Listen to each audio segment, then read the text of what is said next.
Kaixo, egunon, mila esker denoi gure eskuren bigarren konferentzia Zubiranistara etortzeagatik. Iaz, gure eskuk konferentzia egin zuen Irunen, Fikoban, eta aurten bigarrenarekin gatoz. Eta pilpilean dagoen gai batekin gainera. Burujabetza eta naziogintza leian 21. mendean. Izan ere, berriz ere entzuten ari gara, han eta hemen, burujabetza eta nazio kontzeptuak. Baina zer printzipio edo balio hori lotuta datoz bueltan? Horri helduko diogu gaur. Eta gogoeta hori egiten lagunduko digute Jon Olano, Maite Ubiria eta Jordan Arretzek lehen mailan.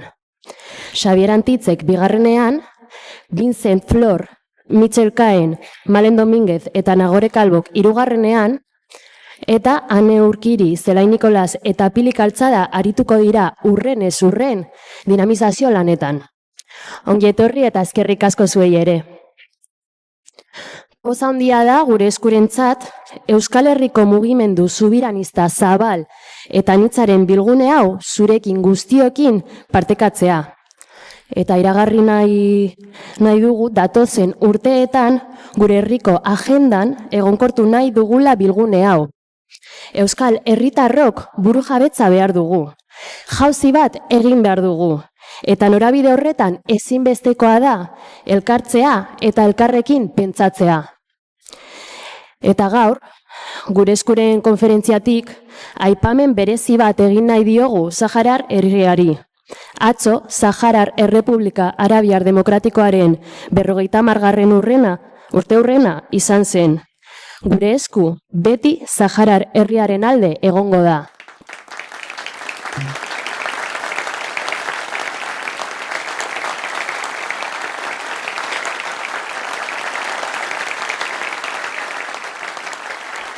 Ez gara luzatuko, denborak, halako eta noi bezala, ez du ditugulako.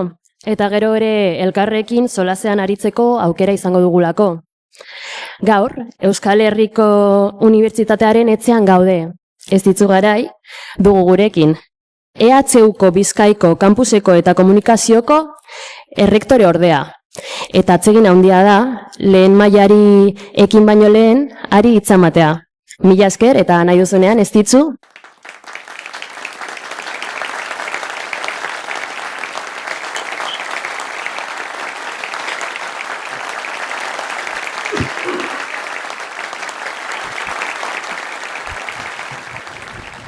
Egunon guztioi, eta Euskal Herriko Unibertsitatearen izenean ongi etorri Bizkaia aretora, ongi etorri Michelena areto honetara. Lehenik eta behin eskerrik beroena, eman nahi dizuet bertaratu zareten guztioi, benetan, gainera albideatu duzuelako, unibertsitate moduan, astea oso gogor astetik, arduratik eta kezkatik astetik pasatzea gaurko egunera eta igarotzea astea bukatzera gogoeta partekatuko espazio honekin.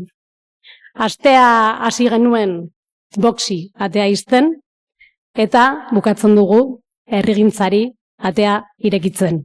Hortaz, benetan gure esku eskerrik asko.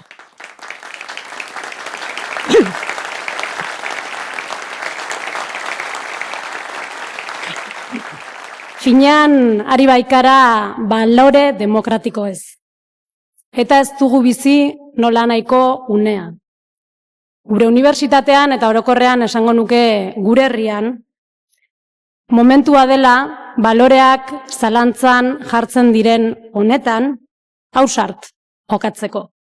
Sortzaile izateko garaia da.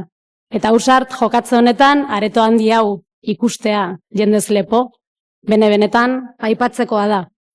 Baina ausardia eta sorkuntza beti bateratu behar dira oinarri estrategiko sendo batekin. Hor behar dena da norabidea, egitura eta ikuspegi partekatua ezartzea. Horregatik gaurko topaketa honek badu bereziki nabarmendu nahiko nukeen zerbait. Eta hori da herrigintzaren eremuan kokatzea akademian ohikoak diren horrelako hausnarketa foroak. Hemen normalean ongietorrietara etortzen naizenean kongresu zientifikoak izaten dira, baina gaurkoak badu ere asko hortik. Eztabaida eta hausnarketa modu antolatuan lantzeak ematen dio ekimen honi aipagarria den berezitasun hori. Zergatik batzen dituelako herrigintzak berezkoa duen indar hori, aktibazioa, konpromisoa eta ilusioa, eta beste alde batetik pentsamendu landua eta argumentazio sendoa. Eta horrek bihurtzen ditu proiektu kolektiboak sendoago eta benetan iraunkorrago. Horixe da nire ustez momentu honetan hemen egiten ari garen ekarpena. Eta ere oso pozgarria da konferentzia subiranista honek bigarren edizioa ospatzea gaur. Edizio honek ere zerbait irudikatzen badu jarraikortasuna delako. Eta jarraikortasuna irudikatzen du batetik hitzez hitzeko zentzuan, bigarren edizioa delako, baina ere jarraikortasuna adierazten du gure herriaren etorkizunaz ari garelako. Eta etorkizuna irudikatzea ez da une puntual baten egin daitekeen ariketa, une horretan bukatzen dena. Denporan mantendu beharreko konpromisoa da zalantzari gabe. Izan ere, gaur hemen egotea, borondate kolektibo bat irudikatzea ere bada. Eta erakundetatik, badakigu ondo jakin ere, herritarren parte hartzea eta konpromisoa ezinbestekoak direla, edozein proiektu eta baita edozein proiektu politiko ere aurrera eramateko. Eta ezin dugu, ere ez burujabetzarik, ez autogobernu sendorik eraiki, ez badago kontsentsu eta bultzada sozial zabala horren atzean. Eta ere ez dago burujabetzarik, baldin eta hemen irudikatzen den borondate kolektiboa ez badago. Burujabetza sari garenean askotan irudikatzen duguna da maila juridiko edo maila instituzionalean dugun autogobernu maila.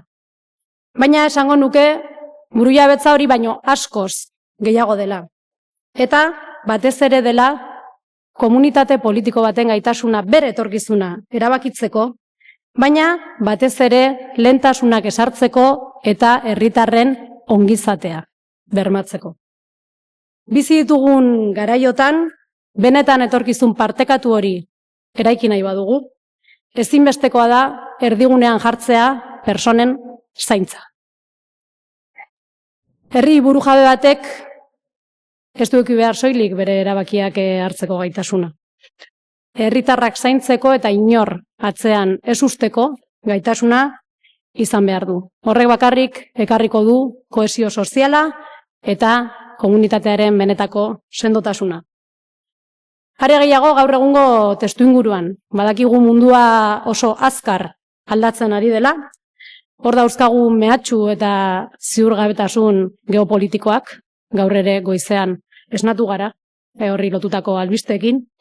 Badauzkagu krisi ekonomikoak, geopolitikoak, transizio ekologikoek eta eraldaketa teknologikoek ekarritakoak, guztia aldatzen ari da, eta testuinguru horretan noski herriek eta nazioek gure burua berrasmatu behar dugu.